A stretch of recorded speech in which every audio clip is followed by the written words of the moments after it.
अब हिंदुस्तान पाकिस्तान के बीच में, अब जैसे पाकिस्तान है, पाकिस्तान आज बोलता है मेरे पास टैक्टिकल न्यूक्लियर वेपन्स है। टैक्टिकल न्यूक्लियर वेपन है, उसका मतलब ये होता है कि जो फील्ड कमांडर है, जैसे कि कोर कमांडर है, आर्मी कमांडर है, उनको भी देने चाहिए, उनको नहीं दिए उन्होंने, क्योंकि कमांड एंड कंट्रोल वो जनरल हेडक्वार्टर पिंडी के पास है। तो बेसिकली वो टैक्टिकल न्यूक्लियर वेपन भी स्ट्रेटेजिक वेपन है। कहने का मतलब है, ये अगेन एक टेलीविजन का नैरेटिव होता है कि हमारे पास बम आ गया। अरे बाबा, बम तो ठीक है, अच्छा है आपके पास आ गया, एक लेवल पे आपने उस पे वो बना दिया, मतलब सीलिंग लगा दी, पर लड़ाई तो अभी भी होगी, क्योंकि लड़ाई तो कन्वेंशनल कैपेबिलिटी से होती है भाई। तो वो आपको तगड़ी करनी है अपनी, उसका न्यूक्लियर वेपन से कुछ नहीं होगा। कि आज चाइना बैठा है आके ईस्ट लद्दाख में, हम क्या उसको फिजिकली उठा के बाहर फेंक सकते हैं? नहीं, बैठा है वो। क्यों बैठा है?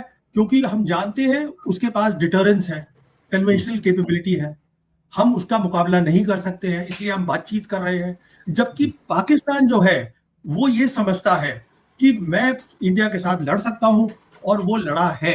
ये भी मैं आपको एक छोटी सी बात बता दूं। देखिए, हिंदुस्तान पाकिस्तान की बहुत जंग हुई है। फर्स्ट जो पहली जंग हुई थी कश्मीर की, 1 जनवरी 1949 को सीज फायर लाइन बनी थी, मिलिट्री लाइन बनी थी। वो आज भी कायम है, दूसरे नाम के साथ, लाइन ऑफ कंट्रोल। इसका क्या मतलब हुआ? इसका मतलब ये हुआ कि इंडियन मिलिट्री के पास कभी भी किसी जंग में, चाहे वो 65 की हो, 71 की हो, इतनी ताकत नहीं थी कि उस लाइन को खत्म कर सकते। देखिए, बांग्लादेश एक अलग केस है, वहां तो पाकिस्तान कुछ कर ही नहीं सकता था, क्योंकि उसको पूरी लॉजिस्टिक्स, इंडिया जो है 1000 किलोमीटर उससे फ्लाई को, तो it was a gone case. But सवाल ये है कि पाकिस्तान को आपने जंग में कभी हराया ही नहीं है डिसाइसिवली कभी नहीं हराया है। तो इसलिए वो आज यही कर रहा है। अगर अगर हमारे पास अच्छा कोई डिफेंस मिनिस्टर होता, देखिए हमारे डिफेंस मिनिस्टर जितने भी रहे हैं, उन्होंने कभी अपने ऑफिस के काम को सीरियसली नहीं लिया। उसका अगर लिया होता तो आज 34 साल में क्या हमने एक काबिलियत नहीं बनाई होती, और क्या हमने एक सबक नहीं सीखा होता 71 की लड़ाई से? 71 की लड़ाई में फील्ड मार्शल मानिक शॉ को बताया कि आप लड़ाई शुरू करिएगा, उन्होंने कहा मुझे 6 महीने चाहिए प्रिपरेशन के लिए। हम तब से ये मालूम होना चाहिए था कि जब भी इंडिया पाकिस्तान की जंग होगी तो उसमें प्रिपरेशन टाइम नहीं है बाबा। तो आप वो तैयारी करके रखिए, वो नहीं है तैयारी। अगर आज तैयारी हो तो वो क्यों करेगा? आप ये बता दीजिए। काउंटर टेरर ऑपरेशन हम कर रहे हैं चीन के खिलाफ? नहीं, मैं ये नहीं कह रहा हूं। मैं ये कह रहा हूं, हिंदुस्तान और पाकिस्तान की लड़ाई में चीन अपना हाथ नहीं दिखाएगा। चीन सिर्फ अपनी हरकत एलसी पे ज्यादा करेगा। उसके पास बिना हाथ दिखाए आज काबिलियत है, क्योंकि चीन के लीडर्स ने बार बार कहा है। आपको मैं एक बात और बताता हूं कि हम सपोर्ट करते हैं पाकिस्तान की सॉवरेनिटी को। बहुत लोगों को शायद ये पता नहीं है, शी जिनपिंग आए थे मोदी से मिलने के लिए अक्टूबर 2019 में चेन्नई महाबलीपुरम में, आपको याद होगा। वहां पर ये प्रपोजल था शी जिनपिंग का, जो हमारी प्रेस ने कैरी नहीं किया, उनको बताया नहीं गया। ये हिंदू में आई थी खबर, और प्रपोजल ये था, शी जिनपिंग ने कहा था कि देखिए, ये बात हुई थी जब अगस्त 2019 के बाद, जब हमने 370 हटाया, ये अक्टूबर में हुई मीटिंग। उसमें उन्होंने कहा था कि शांति की जरूरत है डेवलपमेंट के लिए इन द रीजन, तो शांति होनी चाहिए तीनों के बीच में, चाइना, पाकिस्तान, इंडिया। मतलब उन्होंने वो ट्रायंगुलर रिलेशनशिप भी बना दिया, हमने उसको एक्सेप्ट नहीं करा। कहने का मतलब ये है, अभी ये बायलैटरल मसला नहीं है। हमारे जो एक्सपर्ट्स हैं वो इस बात को नहीं समझ रहे हैं। ये बिल्कुल सीधी सी बात है। बार बार चाइना नहीं बोलता है कि मैं सपोर्ट करता हूं पाकिस्तान की सॉवरेनिटी को। तो इसको हमें, देखिए, जब भी जंग होती है, आप जंग क्यों लड़ते हैं? आप जंग इसलिए लड़ते हैं क्योंकि कुछ मसले हैं जो बातचीत से हल नहीं हो रहे हैं, तो इसलिए आपको यूज ऑफ फोर्स करना है। मतलब आपके कुछ ऑब्जेक्टिव्स होते हैं, जब वो हासिल ही नहीं आप कर पा रहे हैं, और अगर उसमें आपका नुकसान हो रहा है, तो आप किस बात की जंग कर रहे हैं? सवाल ये है कि वो अब जो है अलर्ट है, उनकी एयरफोर्स अलर्ट है, उनकी, अब वो आप एक ही बार कर सकते हैं ऐसे काम, दोबारा नहीं कर सकते। Now they will retaliate the way they want to retaliate, with the support of China. ये चाइना का फैक्टर अपने दिमाग में रखिएगा, बहुत जरूरी है। देखिए, ये भी एक बात है, हमने ना एक नैरेटिव बनाया हुआ है, मेक इन इंडिया। मैं खुद चाहता हूं, आप चाहते हैं कि हमारा जो देश है वो तगड़ा देश हो। पर सवाल ये है, मेक इन इंडिया तब करेंगे आप अगर आप उसमें रिसर्च और डेवलपमेंट में पैसे डालेंगे। आप देख लीजिए सरकार ने कितना पैसा R&D में डाला है, वो है ही नहीं। तो बेसिकली जो काम पहले होता था आज भी वही हो रहा है। वहां से आती थी वो किट्स आती थी, यहाँ असेंबल होती थी, बिल्कुल वही हो रहा है। अब उसको एक नाम दे दिया गया है मेक इन इंडिया। और ये कोई छुपी बात नहीं है, मैं आपके साथ कुछ ऐसी चीज शेयर नहीं कर सकता हूँ जो क्लासिफाइड है, सबको पता है। अच्छा, अब इसका क्या हुआ नतीजा? अभी हम देख रहे हैं जितनी भी खरीदारी हो रही है वो गवर्नमेंट टू गवर्नमेंट हो रही है। अब जैसे हमने रफाल खरीदे, जो एयरफोर्स की थी उनकी रिक्वायरमेंट ज्यादा थी, प्रधानमंत्री गए और कम लेकर आ गए। अब वो हमारा पड़ा हुआ है प्रॉब्लम कि 114 हमें और चाहिए। अब वो कहाँ से आएंगे? पहले ही कह रहे थे कि साहब हम यहाँ मेक इन इंडिया करेंगे। अरे बाबा, मेक इन इंडिया आप क्या क्या चीज कर रहे हैं, उसमें किस किस चीज में आप, ये तो जो हमारे डिफेंस के जर्नलिस्ट हैं उनको इसकी तहकीकात करनी चाहिए कि साहब क्या हो रहा है। तो कहने का मतलब ये है कि इधर से DRDO दिलासा देता है कि हम बनाएंगे। अब अगर आप बाहर से खरीद रहे हैं तो उसमें फिर सरकार अपनी मर्जी से कितना लेना है वो ले लेती है। तो ये कोई नई बात नहीं है। अभी क्या कहा जा रहा है कि हैल बनाएगा, ये LCA बनाएगा, LCA Mark 1, Mark 1A सब बनाएगा। तो चीफ ने कहा है, जो air chief marshal AP Singh है, उन्होंने रिकॉर्ड पे कहा है कि जो हैल का रिकॉर्ड है जहाज बनाने का वो बहुत सुस्त है, उससे हमारा काम नहीं हो रहा है। और वो ठीक कह रहे हैं, वो इंसान रिस्पॉन्सिबल है, वो परेशान है, ये दिक्कत है। देखिए, मॉडर्न वॉर बहुत अलग है।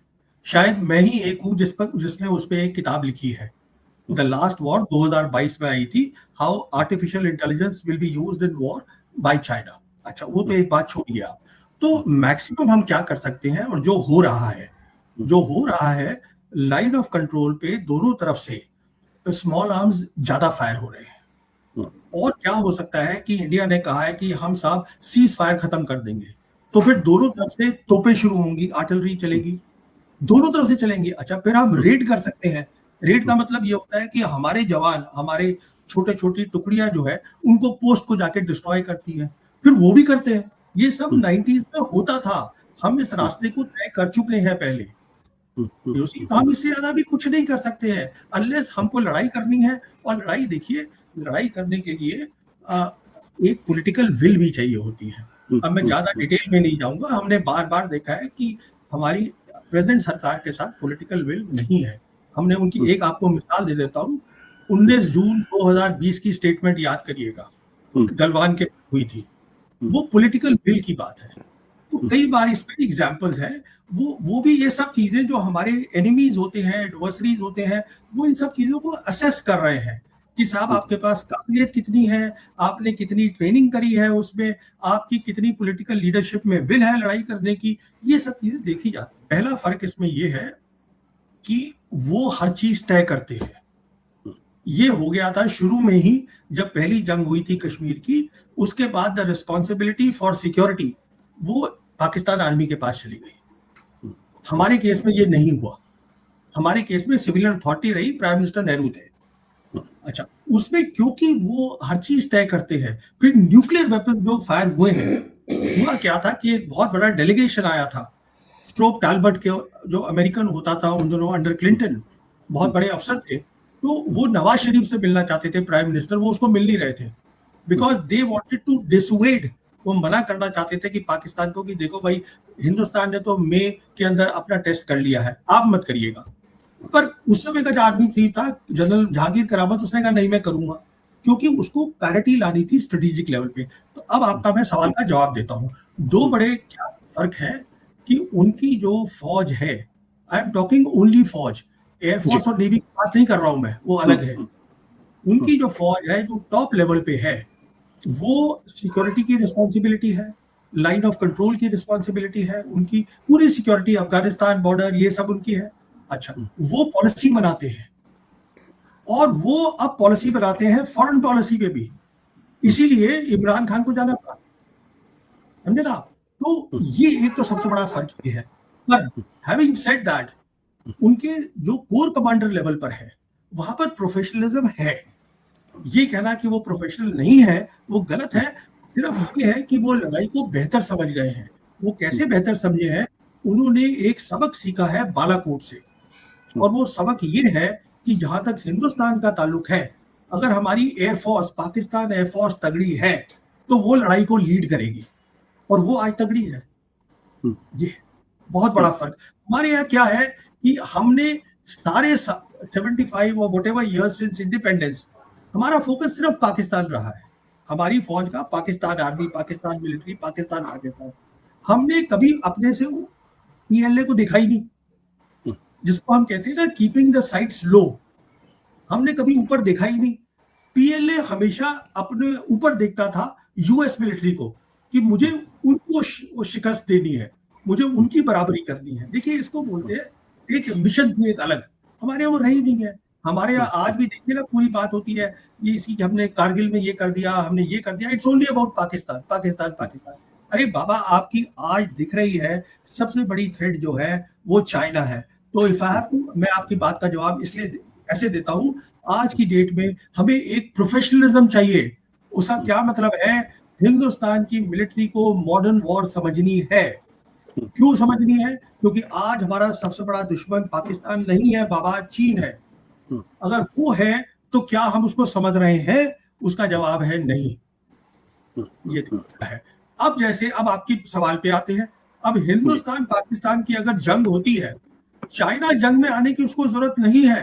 वो बिना जंग में आए हुए उसके पास इतनी ताकत है कि वो पूरी लड़ाई को पाकिस्तान के हक में उसको पूरा शिफ्ट कर सकता है। और वो मैं आपको बताता हूं कैसे कर सकता है। पहले देखिए, जो अभी हमको मालूम है, हमारी सेना, हमारी एयरफोर्स बहुत सारी एयर मार्क्ड है, वहां बैठी है, आर्मी बैठी है लाइन ऑफ एक्चुअल कंट्रोल पे चीन के साथ इस समय।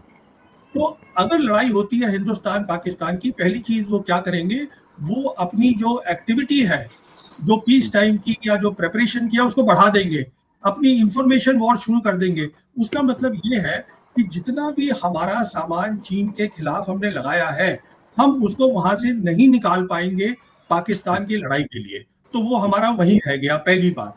दूसरी बात, देखिए, हमने काफी ज्यादती करी है कश्मीरियों के साथ। हमने उनको बहुत बार बिट्रेल करा है।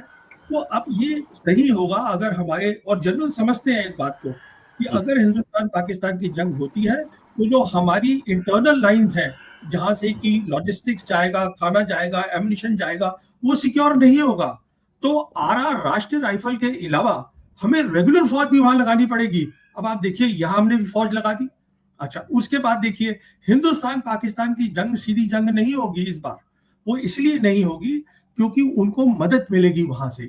जहां तक बैटलफील्ड का सवाल है, वहां पर उनको सबसे बड़ा फायदा जो हिंदुस्तान को नहीं होगा वो ये है कि उनको पूरी सर्विलेंस की कैपेबिलिटीज, उनको पूरी बैटलफील्ड देखने को मिलेगी, क्योंकि जो बेदू सैटेलाइट है चाइना के, वो पाकिस्तान को अवेलेबल होंगे। दूसरा, जो पाकिस्तान मिसाइल्स फायर करेगा, जिसके लिए उसको सैटेलाइट की मदद चाहिए, वो सब चाइना उसको प्रोवाइड करेगा। अगली बात सुनिए, जब लड़ाई होगी हिंदुस्तान पाकिस्तान की, तो वो नंबर्स की लड़ाई होती है। हमारे तो वैसे ही एयरफोर्स चीफ बोल रहे हैं मेरे पास हवाई जहाज नहीं है।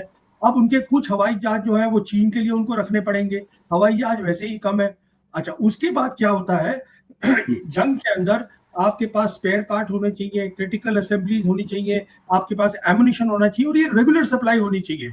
उनकी होगी, हमारे को दिक्कत होगी। उनकी इसलिए होगी क्योंकि 2021 से उन्होंने अपने नुमाइंदे जो है पाकिस्तान मिलिट्री के, वो चीन में बिठा रखे हैं।